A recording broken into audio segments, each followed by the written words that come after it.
नमस्कार मंडळी, दीपाली फूड पेजमध्ये आज आपण बिना भाजणीचे खमंग आणि खुसखुशीत आणि तितकेच पौष्टिक मेथीचे थालीपीठ करणार आहोत। त्यासाठी आपण इथे 5 ते 6 हिरव्या मिरच्या घेऊयात। त्यानंतर त्यामध्ये लसणाच्या पाकळ्या घालूयात। लगेच 1 चमचा जिरे घालून घेऊयात। त्यानंतर अर्धा वाटी कच्चे शेंगदाणे घालून हे मिश्रण मिक्सरवरती बारीक वाटून घेणार आहोत।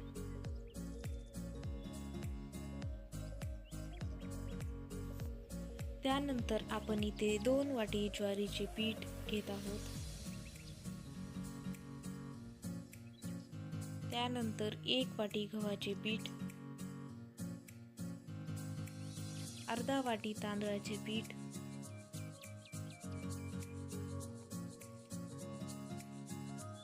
अर्धा वाटी बेसन पीठ घालून घेत आहोत। त्यानंतर अर्धा वाटी तीळ, 1 चमचा हळद आणि चवीनुसार मीठ।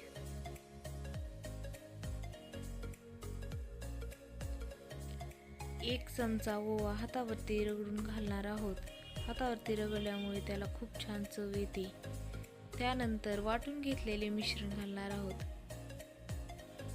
त्यानंतर बारीक कट करून घेतलेली मेथी टाकूयात आणि हे सर्व मिश्रण एकजीव करून घेऊयात। तुम्हाला जर हिरवी मिरची आवडत नसेल तर यामध्ये लाल तिखट वापरू शकता आणि ज्वारीचे पीठ जर जास्त आवडत नसेल तर गव्हाचे पीठ पण वापरू शकता। ज्वारीच्या पिठामुळे हे थालीपीठ कुरकुरीत आणि खमंग होते। आता हे पीठ व्यवस्थित मिक्स करून घेत आहोत, जेणेकरून नंतर मळताना याच्या गाठी पडणार नाहीत। यात सगळी कोरडी मसाले आपण एकत्र घातली आहेत, कारण याची चव एकसारखी येण्यासाठी।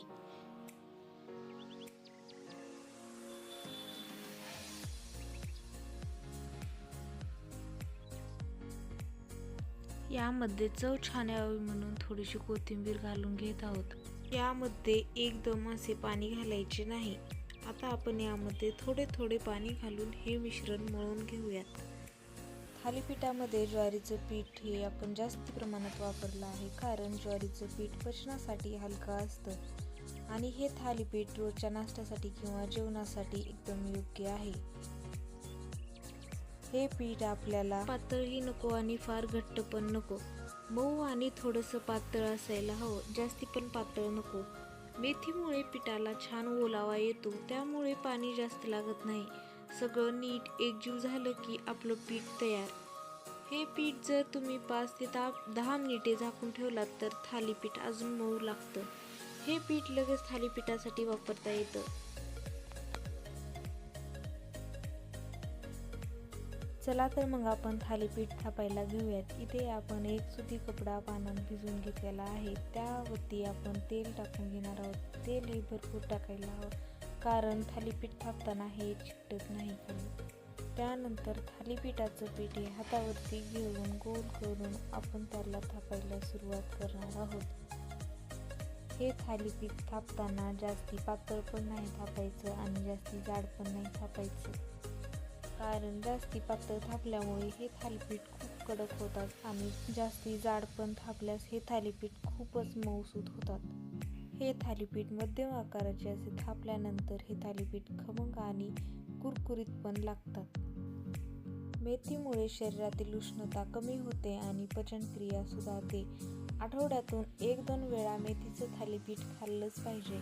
हे आरोग्यासाठी चांगला परिणाम दाखवतं। लहान मुलं आणि वयस्कर लोकांसाठी हे एक सुरक्षित आणि हेल्दी नाश्ता आहे। मुलांच्या डब्यासाठी पण हे देऊ शकता।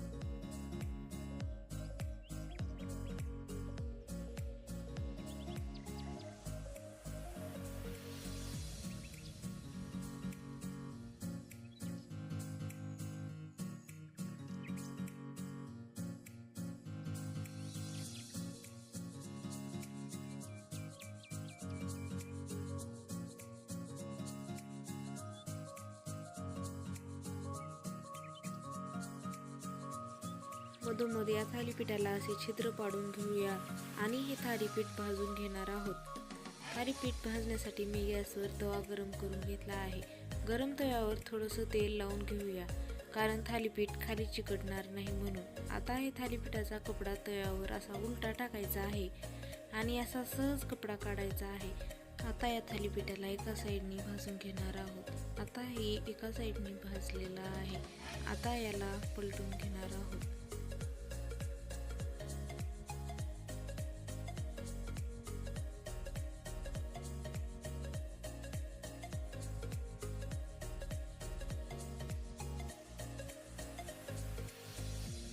आता हे थालीपीठ खालच्या साईडने पण भाजलेलं आहे. आता याला पलटी करून घेऊया. पलटी करून झाल्यानंतर आता याला तेल लावून भाजून घेऊया. तेल हे दोन्ही साईडनी लावून भाजायचं आहे. तेल लावल्यामुळे आपले हे थालीपीठ खमंग आणि कुरकुरीत लागते.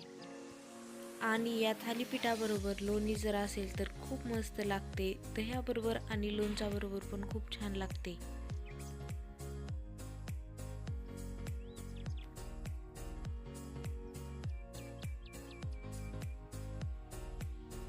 हे बघा, थालीपीठ आपले दोन्ही साईडनी छान असे भाजून झालेले आहे. तुम्ही ही रेसिपी नक्की ट्राय करा आणि ही रेसिपी ट्राय केली तर कमेंटमध्ये नक्की सांगा आणि तुमच्या फ्रेंड्ससोबत शेअर करायला विसरू नका. अशी सोपी आणि हेल्दी रेसिपी पाहण्यासाठी आमच्या चॅनलला सबस्क्राईब करा. चला तर मग बघूयात आपली खमंग आणि पौष्टिक मेथीची थालीपीठ खाण्यासाठी तयार.